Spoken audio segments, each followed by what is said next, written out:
do. And reading out loud has been an incredible practice. I would encourage you to try it. Read the Bible out loud if you live in a place or have the peace enough to be able to do that. Or maybe if you've got your family, why not read it out loud to them? Like I read it out loud here. And I'm not saying that it's wrong to read it quietly at all. That's normally how I do my personal devotions, but it has been an interesting thing to read the Bible out loud. You kind of hear the words as you say them as well, and there's something different, maybe just more potent about it, for me at least. Maybe it wouldn't work this way for you, but it works this way for me. It feels very potent in the sense of I keep on remembering things. I feel like I'm more engaged in the Word. And also, it could be that there are people watching me. So that also is a factor, I'm sure.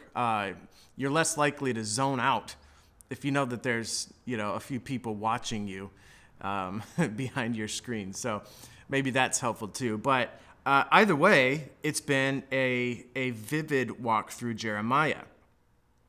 I think maybe it also keeps you accountable when you're reading out loud. It keeps you accountable to actually reading it all. And then if you also, in your out loud reading, force yourself to explain every 5 to 10 verses what you just read. What did I just read? Explain it out loud. And if you can't, reread it. And so I guess maybe it's just a way of just disciplining yourself to actually comprehend what you read. There are times where we're reading the Word, and especially if we're reading quietly and privately, where you just kind of read it and I don't get it. But you won't do the hard work of actually putting on your thinking cap and working it out. So maybe that's the benefit here, is we're working it out and we're not taking shortcuts. Maybe that's the key. Don't take shortcuts in your Bible study. You're the only one who is negatively affected by that. Maybe that's not the case.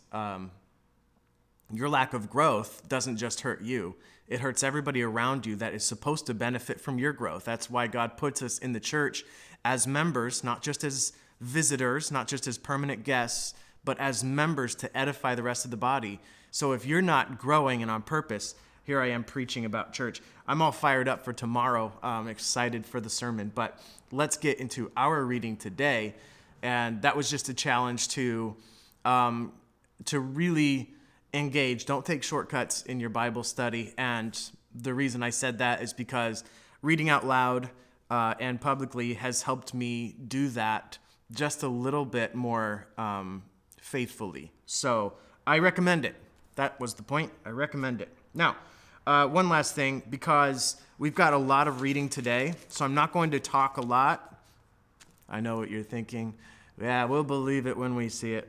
I'll try not to talk a lot because of the volume.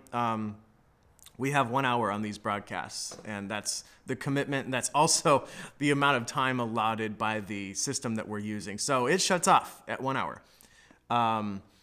But I want to give you one more challenge as we're reading through this, and we've had to say this a few times as we've read this portion of the Bible. All right, doing a great job. We've made it quite some way. But, through Leviticus, through Kings and Samuels and the genealogies and stuff, to not disconnect from it, to continue in.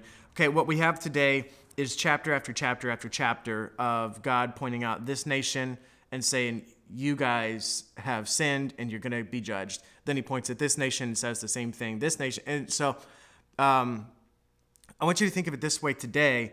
I don't know what your plans are next year.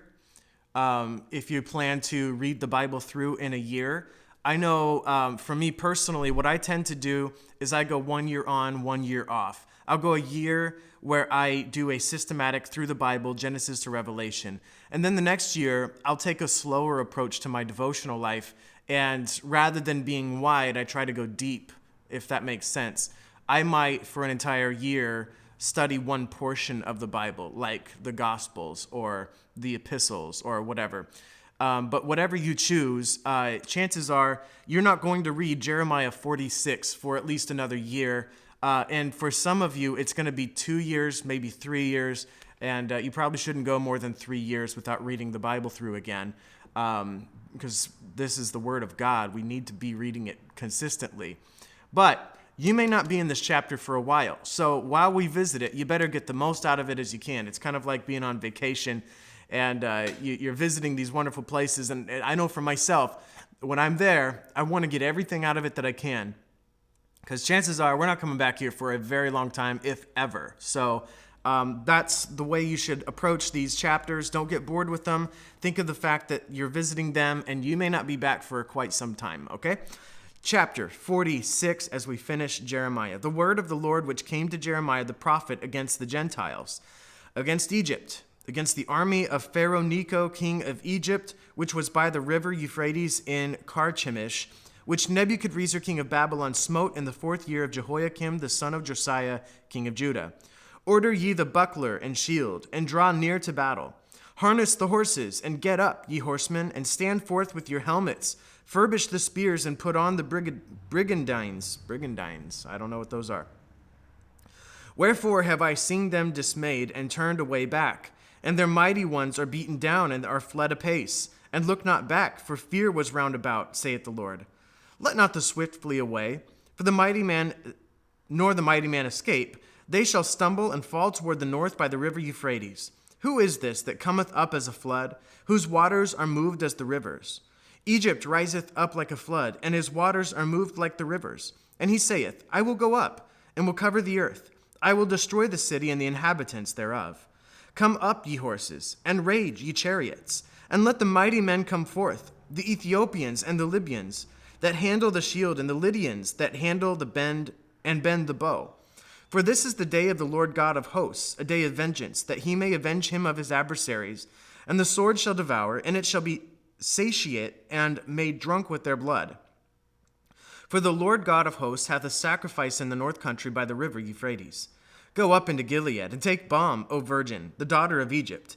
In vain shalt thou use many medicines, for thou shalt not be cured. The nations have heard of thy shame, and thy cry hath filled the land. For the mighty man hath stumbled against the mighty, and they are fallen both together. The word that the Lord spake to Jeremiah the prophet, how Nebuchadrezzar king of Babylon should come and smite the land of Egypt. Declare ye in Egypt, and publish in Migdol, and publish in Noph, and in Tahpanhes. Say ye, stand fast, and prepare thee, for the sword shall devour round about thee. Why are the valiant men swept away? They stood not, because the Lord did drive them. He made many to fall, yea, one fell upon another. And they said, Arise, and let us go again to our own people, and the land of our nativity, from the oppressing sword. They did cry there, Pharaoh, king of Egypt, is but a noise. He hath passed the time appointed. As I live, saith the king, whose name is the Lord of hosts, surely as Tabor is among the mountains, and as Carmel by the sea, so shall he come. O thou daughter dwelling in Egypt, furnish thyself to go into captivity, for Noph shall be waste and desolate without an inhabitant. Egypt is like a very fair heifer, but destruction cometh. It cometh out of the north. Also her hired men are in the midst of her like fatted bullocks, for they also are turned back and are led away together. They did not stand because the day of their calamity was come upon them, and the time of their visitation. The voice thereof shall go like a serpent, for they shall march with an army, and come against her with axes, as hewers of wood. They shall cut down her forest, saith the Lord, though it cannot be searched, because they are more than the grasshoppers and are innumerable. The daughter of Egypt shall be confounded. She shall be delivered into the hand of the people of the north.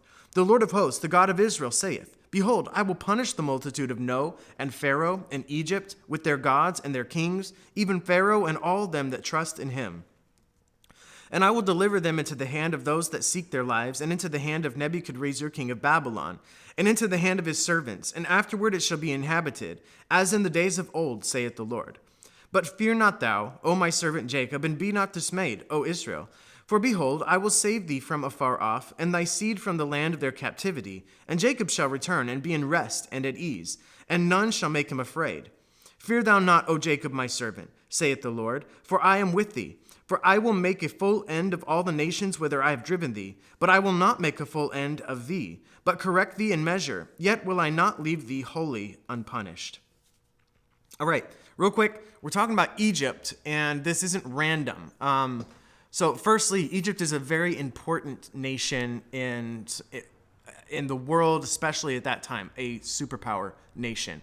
Also, it has kind of been the place where God's people tend to go for help, which is ironic because it's also the place that they were enslaved, which isn't that also interesting and ironic? All right, think of Jacob and the 11 brothers. Joseph is enslaved in Egypt, and then he ends up being promoted in Egypt.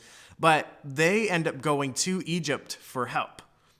They were in this famine. They needed Egypt to help them, which Egypt is generally where you'd go back then if you needed help. Why? During a famine, I should say. Because of their natural water sources. They have the Nile and these other rivers. And so it's a fertile basin. And so it would be the last place to go dry in a drought. So people end up going to Egypt for help. Kind of a natural situation. But the people of God go to Egypt for help. And generally speaking, they end up, because they've forsaken God's help and they go to someone else for help, generally they go to Egypt to get help and they end up getting that help. But also, they end up getting enslaved there, or they end up getting punished there. And so Egypt in the Bible has generally been a picture of the world and God's people going to the world instead of going to God. And though the world satiates them for a minute, gets them what they wanted, the world also ends up enslaving them and being the demise of them. So many times that happens. But in this case, the people of God, Egypt is kind of like not innocent. They are totally wicked, serving false gods. But in this story, they're somewhat benign. And then all of a sudden, the people of Israel come, the people of Judah. And now God's judgment is coming. It reminds me of Jonah. The mariners, the sea guys, the guys who are running the ship that's going to Tarshish, they're just regular Joes.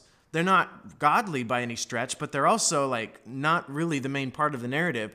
But the world is made worse by a Christian who is running from God.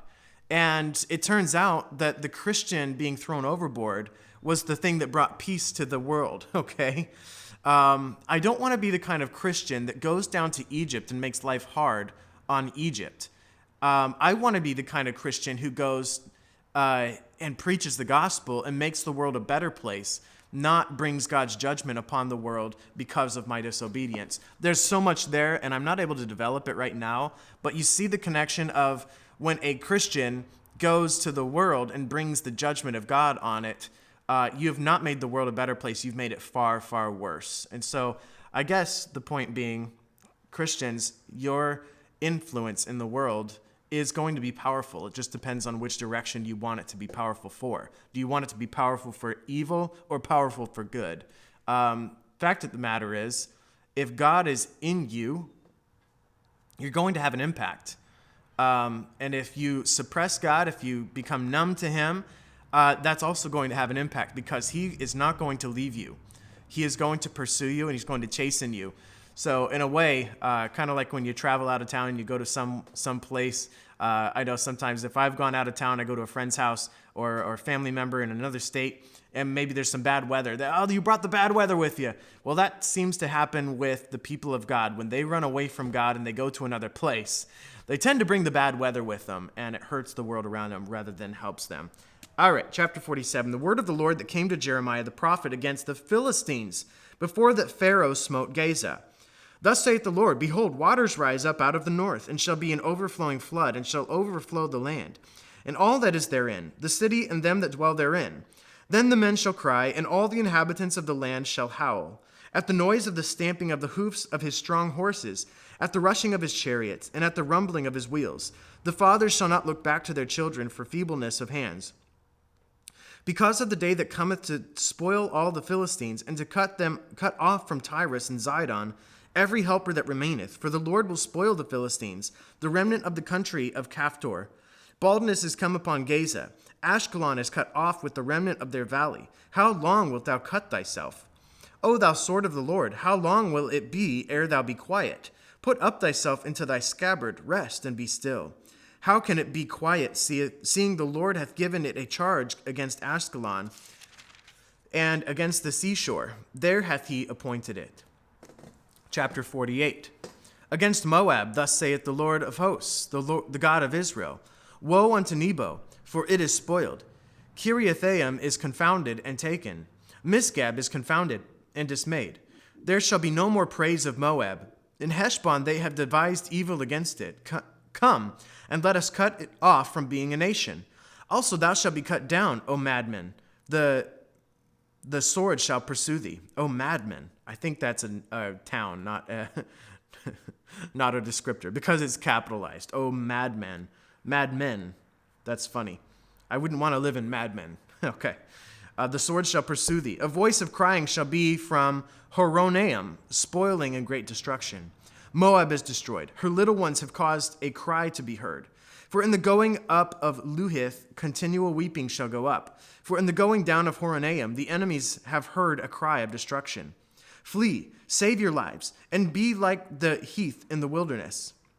There's that heath again, which I think we looked up, and it was one of those plants that tends to thrive when nothing else thrives. So you're like this desert plant that basically they're saying, be like the heath in the wilderness, be desolate land. There will be nothing growing. You'll just be there all by yourself, struggling to survive. All right, verse 7. For because thou hast trusted in thy works and in thy treasures, thou shalt also be taken. And Chemosh shall go forth into captivity with his priests and his princes together. And the spoiler shall come upon every city, and no city shall escape.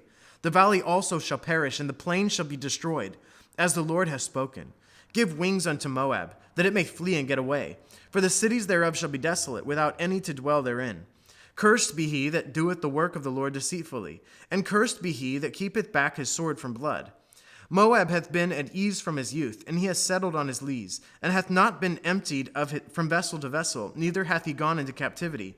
Therefore his taste remaineth in him, and his scent is not changed. Therefore, behold, the days come, saith the Lord, that I will send unto him wanderers, that shall cause him to wander, and shall empty his vessels, and break their bottles. And Moab shall be ashamed of Chemosh, as the house of Israel was ashamed of Bethel, their confidence. How say ye, we are mighty and strong men for the war? Moab is spoiled and gone up out of her cities, and his chosen young men are gone down to the slaughter, saith the king, whose name is the Lord of hosts. The calamity of Moab is near to come, and his affliction hasteth fast. All ye that are bound about him bemoan him, and all ye that know his name say, how is the strong staff broken, and the beautiful rod? Thou daughter that dost inhabit Dibon, come down from thy glory, and sit in thirst. For the spoiler of Moab shall come upon thee, and he shall destroy thy strongholds. O inhabitant of Aroer, stand by the way, and espy. Ask him that fleeth, and her that escapeth, and say, what is done? Moab is confounded, for it is broken down. Howl and cry, tell ye it in Arnon, that Moab is spoiled. And judgment is come upon the plain country, upon Holon, and upon Jehazzah, and upon Mephath, upon Dibon, and upon Nebo, and upon Beth Diblathaim, and upon Kiriathaim, and upon Beth Gamul, and upon Beth Meon, and upon Kirioth, and upon Basra, and upon all the cities of the land of Moab, far or near. The horn of Moab is cut off, and his arm is broken, saith the Lord. Make ye him drunken, for he magnifieth himself against the Lord. Moab also shall wallow in his vomit, and he also shall be in derision. For was not Israel a derision unto thee? Was he found among thieves? For since thou spakest of him, thou skippest for joy. O ye that dwell in Moab, leave the cities, and dwell in the rock, and be like the dove that maketh her nest in the sides of the hole's mouth. We have heard the pride of Moab. He is exceeding proud, his loftiness and his arrogancy and his pride and the haughtiness of his heart. I know his wrath, saith the Lord, but it shall not be so. His lies shall not so effect it. Therefore will I howl for Moab, and I will cry out for all Moab. Mine heart shall mourn for the men of Kir-Heres. O vine of Sibmah, I will weep for thee with the weeping of Jazer. Thy plants are gone over the sea. They reach even to the sea of Jazer. The spoiler is fallen upon the summer fruits and upon the vintage. And joy and gladness is taken from the plentiful field and from the land of Moab. And I have caused wine to fail from the winepresses. None shall tread with shouting. Their shouting shall be no shouting. From the cry of Heshbon even unto Elealeh, and even unto Jahaz, have they uttered their voice from Zoar even unto Horonaim, as an heifer of 3 years old. For the waters of For the waters also of Nimrim shall be desolate. Moreover, I will cause to cease in Moab, saith the Lord, him that offereth in the high places, and him that burneth incense to his gods. Therefore mine heart shall sound for Moab like pipes, and mine heart shall sound like pipes for the men of Kirheres, because the riches that he hath gotten are perished. For every head shall be bald, and every beard clipped. Upon all the hands shall be cuttings, and upon the loins sackcloth. There shall be lamentation generally upon all the housetops of Moab, and in the streets thereof, for I have broken Moab like a vessel wherein is no pleasure, saith the Lord. They shall howl, saying, How is it broken down? How hath Moab turned the back with shame? So shall Moab be a derision and a dismaying to all them about him. For thus saith the Lord, Behold, he shall fly as an eagle, and shall spread his wings over Moab. Kirioth is taken, and the strongholds are surprised, and the mighty men's hearts in Moab, and at that day shall be as the heart of a woman in her pangs. And Moab shall be destroyed from being a people, because he hath magnified himself against the Lord. Fear and the pit and the snare shall be upon thee, O inhabitant of Moab, saith the Lord. He that fleeth from the fear shall fall into the pit, and he that getteth up out of the pit shall be taken in the snare. For I bring upon it, even upon Moab, the year of their visitation, saith the Lord. They that fled stood under the shadow of Heshbon because of the forest. But a fire shall come forth out of Heshbon, and a flame from the midst of Sihon, and shall devour the corner of Moab, and the crown of the head of the tumultuous ones. Woe be unto thee, O Moab! The people of Chemosh perisheth. For thy sons are taken captive, and thy daughters captives. Yet will I bring again the captivity of Moab in the latter days, saith the Lord. Thus far is the judgment of Moab. Some hard words for Moab, and there's some history there between Israel and Moab. And Moab is, if you want to give like one word to describe that place, it's the word pride. And that is brought up in multiple places in the Bible. If you think of Egypt as worldly, if you think of Babylon as wicked power, you think of Moab as pride. And often these places, it's interesting, culture, the way culture works, human culture and civilization, it's infective and it spreads. And so it turns out often you can stereotype a city based on the culture. And you can kind of boil down that culture to one or two character traits. And sometimes they're good, sometimes they're not. I love the name Philadelphia. I've never gone to Philadelphia. Philadelphia is the city of brotherly love. And that's not an accident. That's what Philadelphia means. Philo is one of the several Greek words for love. And adelphos is the word for brother, okay? So brother love, the love that you have for a brother. And so it's named Philadelphia, means brotherly love. And so you would say maybe that Philadelphia, brotherly love, is a character trait of that town. I don't know. I actually kind of doubt that that's the case. But you read like in Revelation 3 and 4, of the different churches also take on a culture. And that culture can generally be boiled down to one dominant character trait because we influence one another. In our city, we are influencing one another. I don't know. I haven't been in Bellingham long enough. Maybe you guys can post in the chat section. What do you think, in a positive or in a negative way, would be like the top descriptor of Bellingham? I would say in the town I've been in the last 6 years, in Everett, I would say the top descriptor for Everett would be success. That's what they're after. That's where Boeing airplanes are made. Everybody's after the American dream in Everett. It's all about money. It's all about work. Work trumps everything in Everett. So maybe that's the case here in Bellingham. I don't know.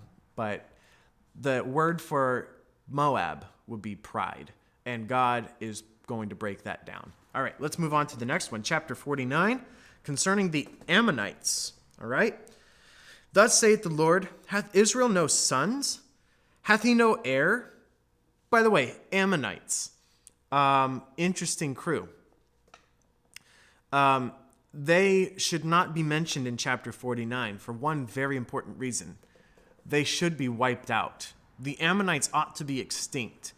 But Israel failed to do that job when they moved into the land, and they were punished for that all those years, centuries ago, before there were kings. I mean, we're talking about like when Joshua came into the land and starts divvying up all the different spots for the different tribes. They were supposed to utterly destroy the inhabitants, and the Ammonites were among them, and they did not do it. Later on, when they begged for their first king, it was a bad idea, but they get their first king. His name was Saul. Saul's first test was to go into battle against the Ammonites, and God's instruction to Saul was to utterly destroy them. And that included every person, that included all of the cattle, that included all of the agricultural assets. You burn the fields. You don't harvest them. You don't take their store and feed your families with it. You don't take the gold. You don't take the silver. You don't take the clothes. You take nothing. That place needs to be burnt. And as they win the battle, they kind of commence to the destruction of the place. They're burning places, and they do a relatively finalized job. But the soldiers and Saul end up getting pragmatic to a point of sin, and they're looking at this stuff like, what a waste. I mean, God, this isn't right. Look at that meal. Look at that goat. You know, my kids would love it if I brought them home a goat. They've never had a goat. And and they're looking at all the wealth, and like there's nothing particularly sinful about a cow. Why shouldn't we take all this stuff home? Why can't we butcher it? Why can't we have steak tonight? And they also saved many of the people. They wanted some slaves. These guys could be our servants. They could be POWs. We could just take them home, and they could do work for us. I mean, this is just really the right thing to do, Saul. And Saul kind of acquiesces to their demands. And that ends up being Saul's demise and a thorn in the flesh of the people for centuries. The Ammonites. Goodness. All right, so let's read what God has to say to them all these centuries later. Concerning the Ammonites, thus saith the Lord, hath Israel no sons? Hath he no heir? Why then doth their king inherit Gad, and his people dwell in his cities? Therefore, behold, the days come, saith the Lord, that I will cause an alarm of war to be heard in Rabbah of the Ammonites, and it shall be a desolate heap, and her daughters shall be burned with fire. Then shall Israel be heir unto them that were his heirs, saith the Lord. Howl, O Heshbon, for Ai is spoiled. Cry, ye daughters of Rabbah, gird you with sackcloth, lament and run to and fro by the hedges, for their king shall go into captivity, and his priests and his princes together. Wherefore gloriest thou in the valleys, thy flowing valley, O backsliding daughter, that trustest in her treasures, saying, who shall come unto me? Behold, I will bring a fear upon thee, saith the Lord God of hosts, from all those that be about thee, and ye shall be driven on every man right forth, and none shall gather up him that wandereth. And afterward I will bring again the captivity of the children of Ammon, saith the Lord. Concerning Edom, thus saith the Lord of hosts, is wisdom no more in Teman? Is counsel perished from the prudent? Is their wisdom vanished? Flee ye, turn back, dwell deep, O inhabitants of Dedan, for I will bring the calamity of Esau upon him, the time that I will visit him. If grape gatherers come to thee, would they not leave some gleaning grapes? If thieves by night, they will destroy till they have enough. But I have made Esau bare. I have uncovered his secret places, and he shall not be able to hide himself. His seed is spoiled, and his brethren, and his neighbors, and he is not. Leave thy fatherless children. I will preserve them alive, and let thy widows trust in me. For thus saith the Lord, behold, they whose judgment was not to drink of the cup have assuredly drunken. And art thou he that shall altogether go unpunished? Thou shalt not go unpunished, but thou shalt surely drink of it. For I have sworn by myself, saith the Lord, that Bozrah shall become a desolation, a reproach, a waste, and a curse, and all the cities thereof shall be perpetual wastes. I have heard a rumor from the Lord, and an ambassador is sent unto the heathen, saying, gather ye together, and come against her, and arise up to the battle. For lo, I will make thee small among the heathen, and despised among men. Thy terribleness hath deceived thee, and the pride of thine heart, O thou that dwellest in the clefts of the rock. Thou holdest the height of the hill. Though thou shouldest make thy nest as high as the eagle, I will bring thee down from thence, saith the Lord. Also Edom shall be a desolation. Every one that goeth by it shall be astonished, and shall hiss at all the plagues thereof. As in the overthrow of Sodom and Gomorrah, and the neighbor cities thereof, saith the Lord, no man shall abide there, neither shall a son of man dwell in it. Behold, he shall come up like a lion from the swelling of Jordan against the habitation of the strong. But I will suddenly make him run away from her. And who is a chosen man that I may appoint over her? For who is like me? And who will appoint me the time? And who is that shepherd that will stand before me? Therefore hear the counsel of the Lord that he hath taken against Edom, and his purposes, that he hath purposed against the inhabitants of Teman. Surely the least of the flock shall draw them out. Surely he shall make their habitations desolate with them. The earth is moved at the noise of their fall. At the cry, the noises thereof was heard in the Red Sea. Behold, he shall come up and fly as the eagle, and spread his wings over Basra. And at that day shall the heart of the mighty men of Edom be as the heart of a woman in her pangs.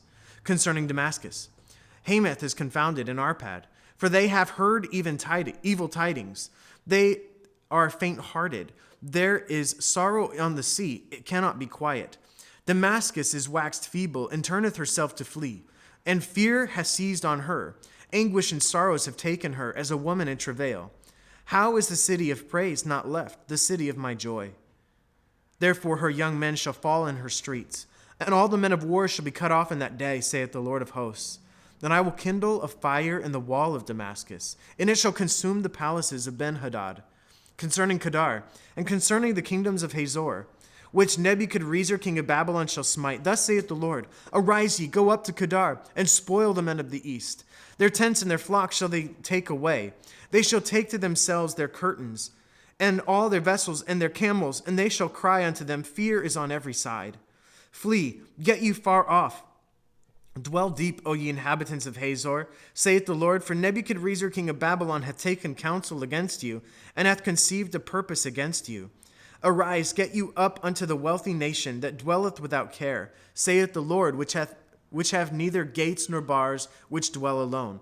And their camels shall be a booty, and the multitude of their cattle a spoil. And I will scatter into all winds them that are in the utmost corners, and I will bring their calamity from all sides thereof, saith the Lord. And Hazor shall be a dwelling for dragons, and a desolation forever. There shall no man abide there, nor any son of man dwell in it.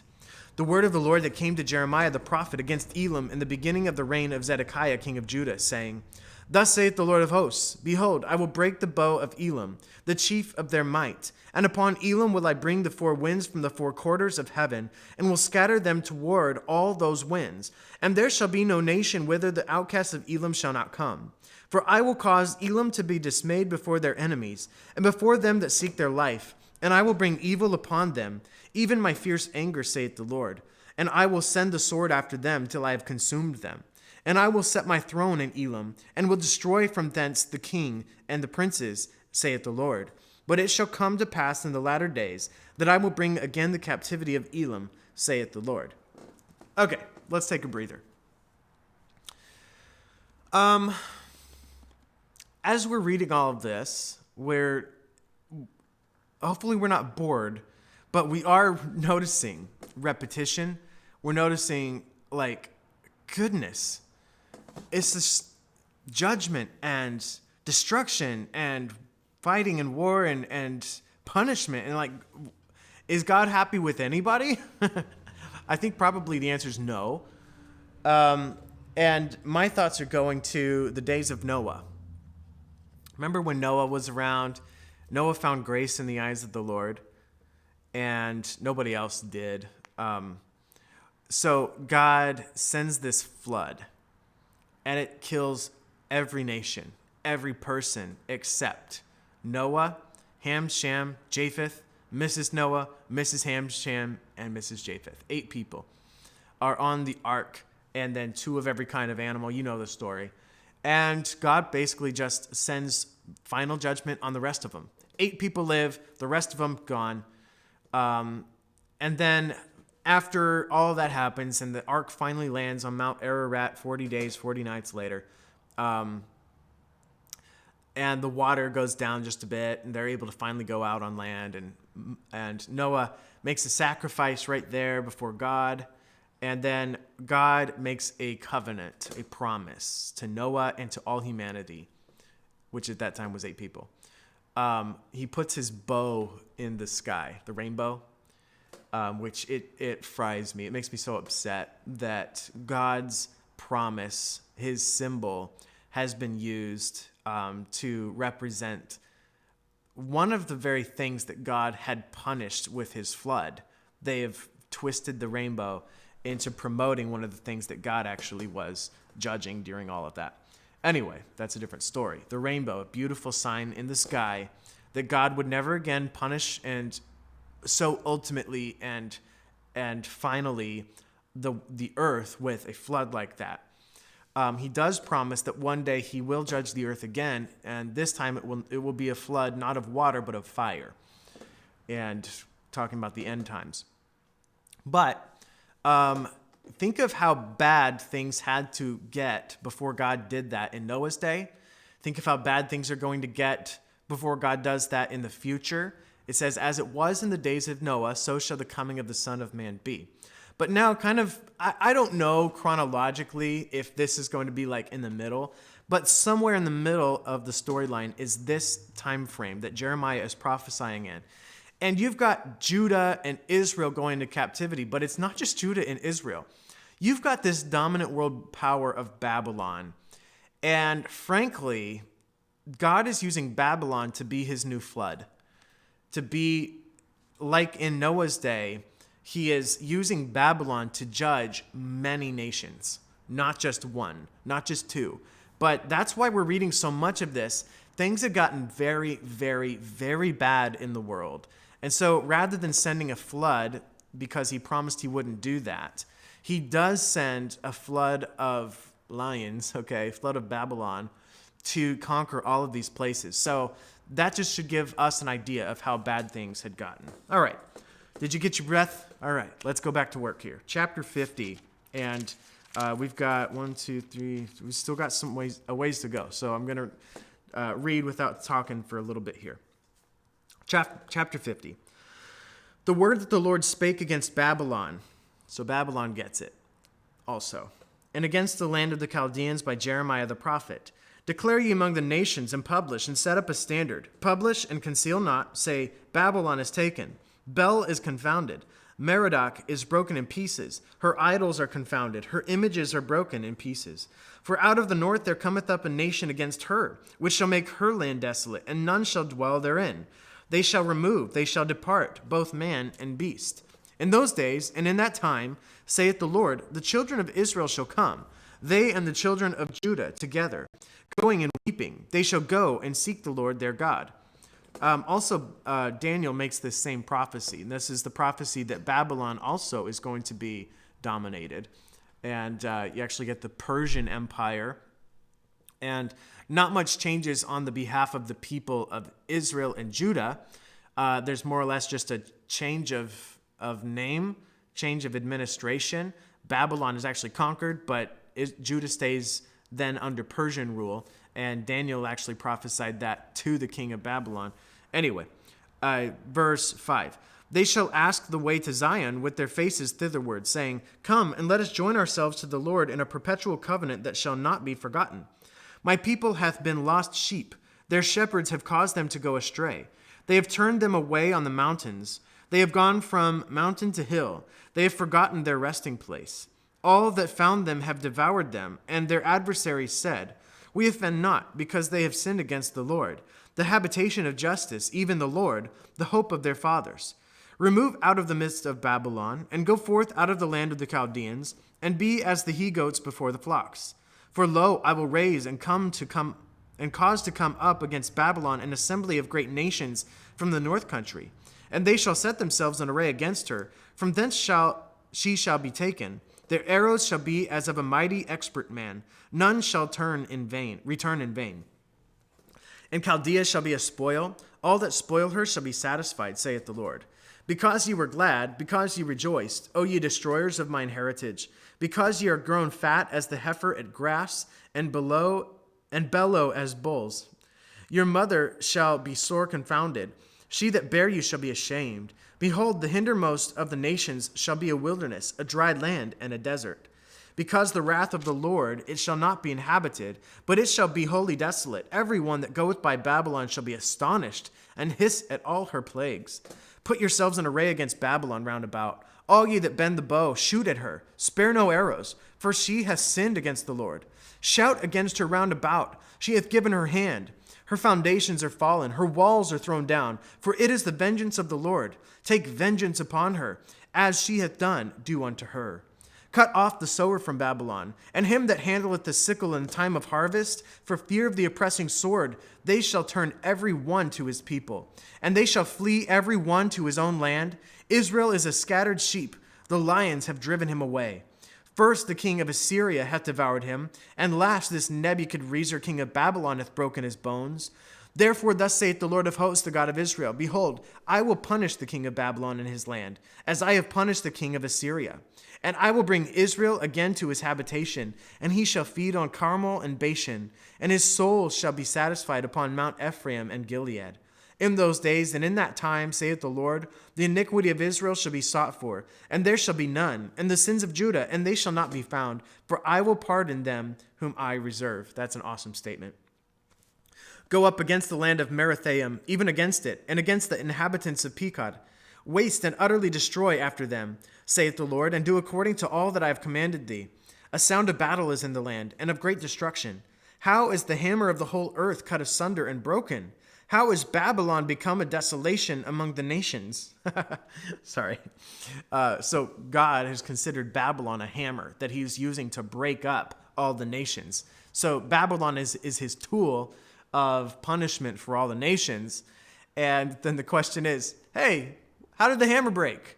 So not only did the hammer break up the nations, but God then breaks the hammer because the hammer wasn't a good tool.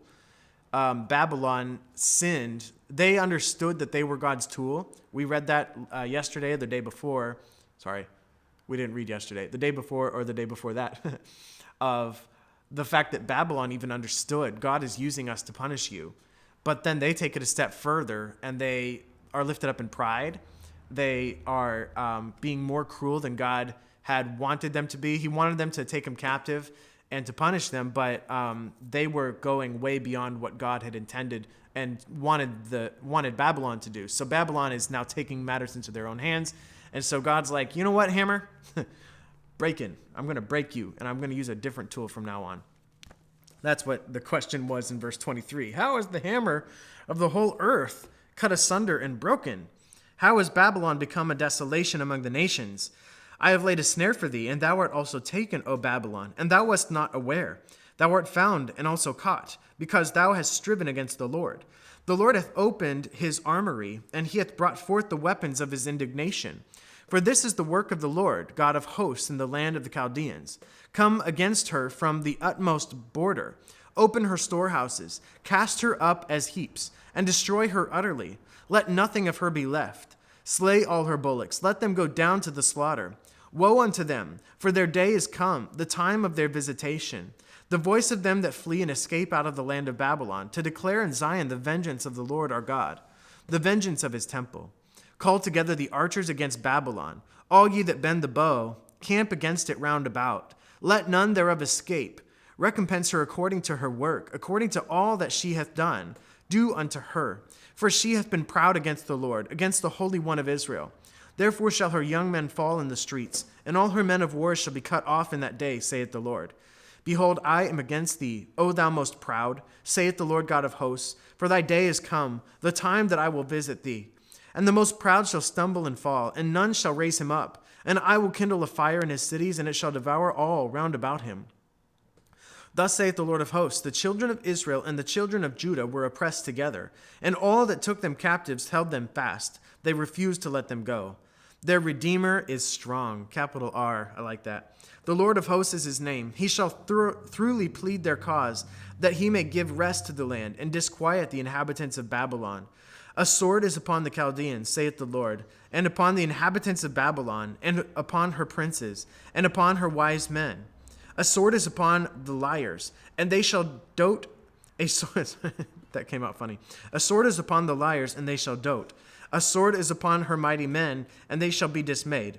A sword is upon their horses and upon their chariots, and upon all the mingled people that are in the midst of her. And they shall become as women. A sword is upon her treasures, and they shall be robbed. A drought is upon her waters, and they shall be dried up. For it is the land of graven images, and they are mad upon their idols.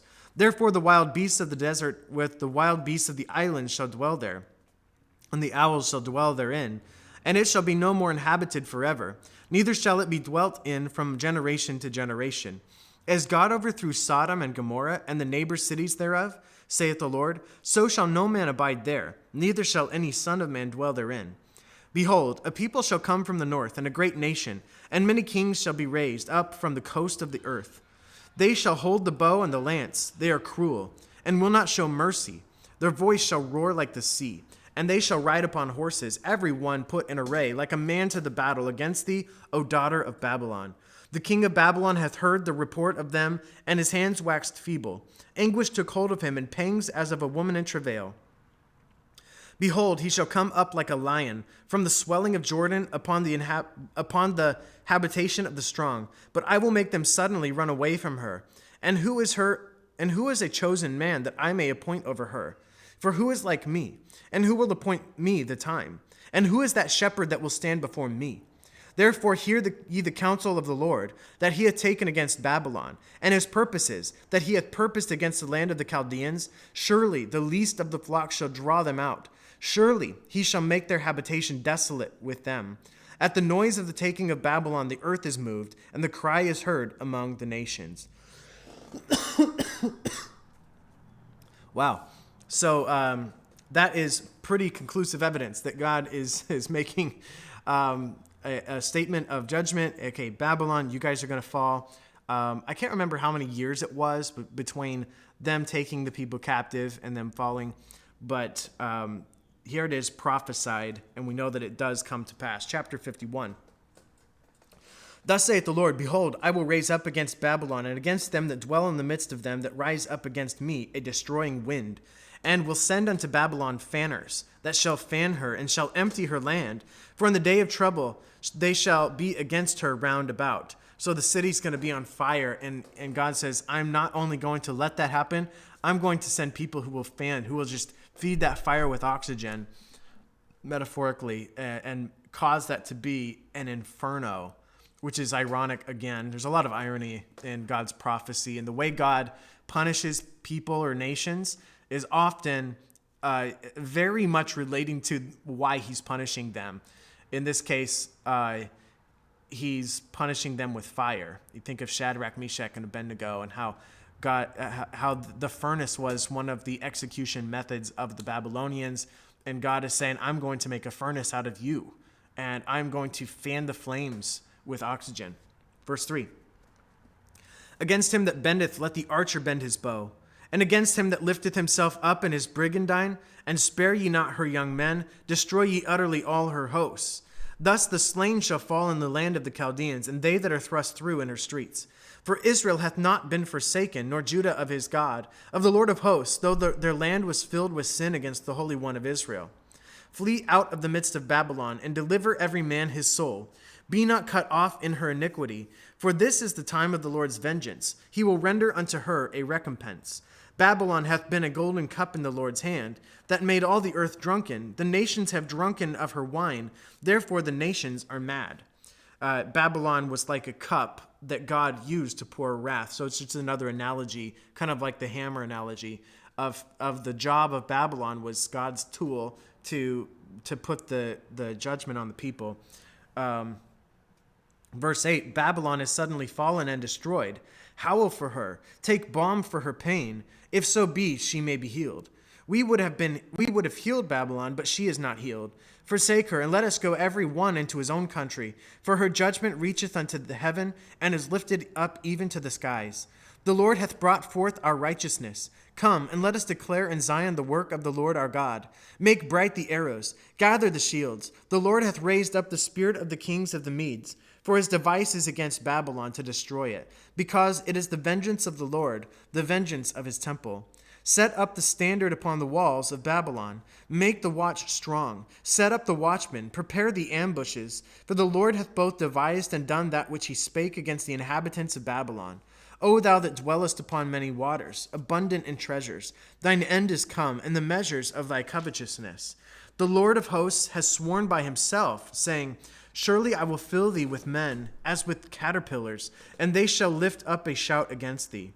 He hath made the earth by his power. He hath established the world by his wisdom, and hath stretched out the heaven by his understanding. When he uttereth his voice, there is a multitude of waters in the heavens. And he causeth the vapors to ascend from the ends of the earth. He maketh lightnings with rain, and bringeth forth the wind out of his treasures. Every man is brutish by his knowledge. Every founder is confounded by the graven image. For his molten image is falsehood, and there is no breath in them. They are vanity, the work of errors. In the time of their visitation they shall perish.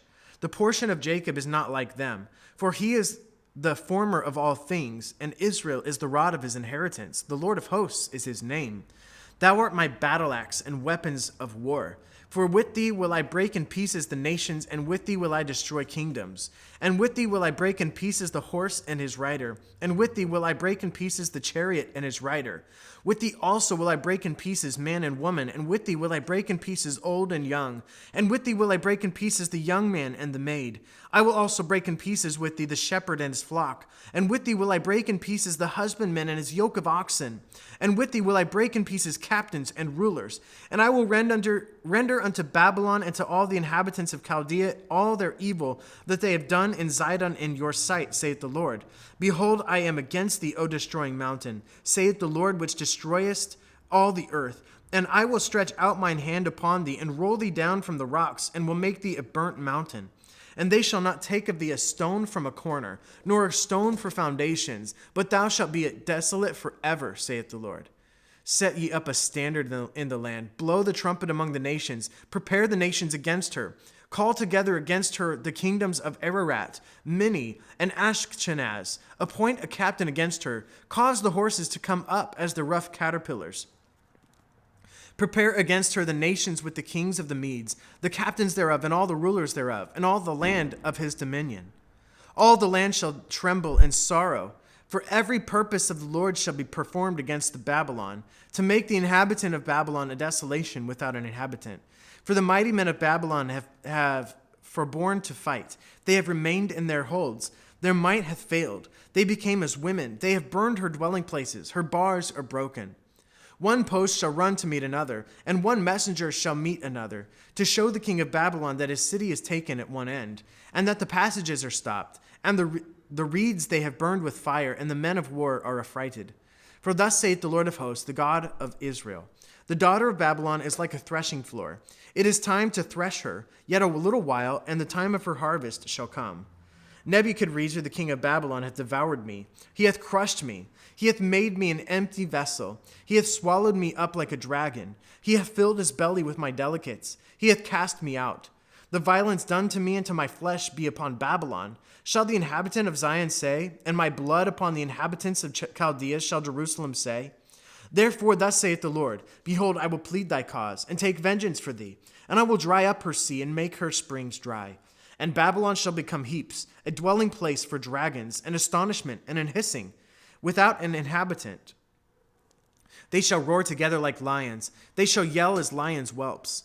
In their heat I will make their feasts, and I will make them drunken, that they may rejoice and sleep a perpetual sleep and not wake, saith the Lord. I will bring them down like lambs to the slaughter, like rams with he-goats. How is Sheshach taken, and how is the praise of the whole earth surprised? How is Babylon become an astonishment of the nations? The sea is come up upon Babylon. She is covered with the multitude of the waves thereof. Her cities are a desolation, a dry land, and a wilderness, a land wherein no man dwelleth, neither doth any son of man pass thereby.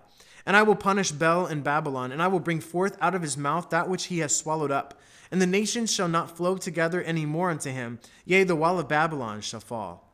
My people, go ye out of the midst of her, and deliver ye every man his soul from the fierce anger of the Lord. And lest your heart faint, and ye fear for the rumor that shall be heard in the land. A rumor shall both come 1 year, and after that in another year shall come a rumor, and violence in the land, ruler against ruler. Therefore, behold, the days come that I will do judgment upon the graven images of Babylon, and her whole land shall be confounded, and all her slain shall fall in the midst of her. Then the heaven and the earth and all that is therein shall sing for Babylon, for the spoiler shall come unto her from the north, saith the Lord. As Babylon hath caused the slain of Israel to fall, so at Babylon shall fall the slain of all the earth. Ye that have escaped the sword, go away, stand not still. Remember the Lord afar off, and let Jerusalem come into your mind. We are confounded because we have heard reproach. Shame hath covered our faces, for strangers are come into the sanctuaries of the Lord's house. Wherefore, behold, the days come, saith the Lord, that I will do judgment upon her graven images, and through all her land the wounded shall groan. Though Babylon should mount up to heaven, and though she should fortify the height of her strength, yet from me shall spoilers come unto her, saith the Lord. A sound of a cry cometh from Babylon, and a great destruction from the land of the Chaldeans. Because the Lord has spoiled Babylon, and destroyed out of her the great voice. When her waves do roar like great waters, a noise of her voice is uttered. Because the spoiler is come upon her, even upon Babylon, and her mighty men are taken. Every one of her bows is broken, for the Lord God of recompenses shall surely requite. And I will make drunk her princes and her wise men, her captains and her rulers, and her mighty men, and they shall sleep a perpetual sleep, and not wake, saith the King, whose name is the Lord of hosts. Thus saith the Lord of hosts, the broad walls of Babylon shall be utterly broken, and her high gates shall be burned with fire, and the people shall labor in vain, and the folk in the fire, and they shall be weary. Oh, we have 4 minutes. Are we going to make it? I don't know if we're going to make it. I lost my spot. And the people shall labor in vain, and the folk in the fire, they shall be weary. Verse 59. The word which Jeremiah the prophet commanded Seraiah, the son of Neriah, the son of Maaseiah, when he went with Zedekiah the king of Judah into Babylon in the 4th year of his reign. And this Seraiah was a quiet prince. So Jeremiah wrote in a book all the evil that should come upon Babylon, even all these words that are written against Babylon. And Jeremiah said to Seraiah, when thou comest to Babylon and shalt see and shalt read all these words, then shalt thou say, O Lord, thou hast spoken against this place to cut it off, that none shall remain in it, neither man nor beast, but that it shall be desolate forever. And it shall be, when thou hast made an end of reading this book, that thou shalt bind a stone to it and cast it into the midst of Euphrates. And thou shalt say, thus shall Babylon sink, and shalt not rise from the evil that I will bring upon her, and they shall be weary. Thus far are the words of Jeremiah. I'm going to try to read it, but if we get caught off, go ahead and finish it all by yourself, okay? We've got one more chapter. It's 34 verses, and I have 3 minutes. I'm going to read, and when it shuts off, you guys can continue reading and finish the reading for today. Zedekiah was 21 years old when he began to reign, and he reigned 11 years in Jerusalem. And his mother's name was Hamutal, the daughter of Jeremiah of Libnah. And he did that which was evil in the eyes of the Lord, according to all that Jehoiakim had done. For through the anger of the Lord it came to pass in Jerusalem and Judah, till he had cast them out from his presence, that Zedekiah rebelled against the king of Babylon. And it came to pass in the 9th year of his reign, in the 10th month, in the 10th day of the month, that Nebuchadrezzar king of Babylon came, he and all his army, against Jerusalem, and pitched against it, and built forts against it round about. So the city was besieged unto the 11th year of King Zedekiah. And in the 4th month, in the 9th day of the month, the famine was sore in the city, so that there was no bread for the people of the land. Then the city was broken up, and all the men of war fled, and went forth out of the city by night by the way of the gate between the two walls, which was by the king's garden. Now the Chaldeans were by the city round about, and they went by the way of the plain. But the army of the Chaldeans pursued after the king, and overtook Zedekiah in the plains of Jericho, and all his army was scattered from him. Then they took the king, and carried him up unto the king of Babylon to Riblah in the land of Hamath, where he gave judgment upon him. And the king of Babylon slew the sons of Zedekiah before his eyes, and he slew also all the princes of Judah in Riblah. Then he put out the eyes of Zedekiah, and the king of Babylon bound him in chains, and carried him to Babylon, and put him in prison till the day of his death. Now in the 5th month, in the 10th day of the month, which was in the 19th year of Nebuchadrezzar king of Babylon, came Nebuzaradan, captain of the guard, which served the king of Babylon, into Jerusalem, and burned the house of the Lord and the king's house, and all the houses of Jerusalem, and all the houses of the great men burned he with fire. And all the army of the Chaldeans that were with the captain of the guard brake down all the walls of Jerusalem round about. Then Nebuzaradan, the captain of the guard, carried away captive certain of the poor people, and the residue of the people that remained in the city, and those that fell away, that fell to the king of Babylon, and the rest of the multitude. But Nebuzaradan, the captain of the guard, left certain of the poor of the land for vine dressers and for husbandmen. Also the pillars of brass that were in the house of the Lord, and the bases and the brazen sea that was in the house of the Lord, the Chaldeans brake, and carried all the brass of them to Babylon. The cauldrons also, and the shovels, and the snuffers, and the bowls, and the spoons, and all the vessels of brass wherewith they ministered, took they away. And the basins, and the firepans, and the bowls, and the cauldrons, and the candlesticks, and the spoons, and the cups, that which was of gold in gold, and that which was of silver in silver, took the captains of the guard away. The 2 pillars, 1 sea, and 12 brazen bowls that were under the bases, which King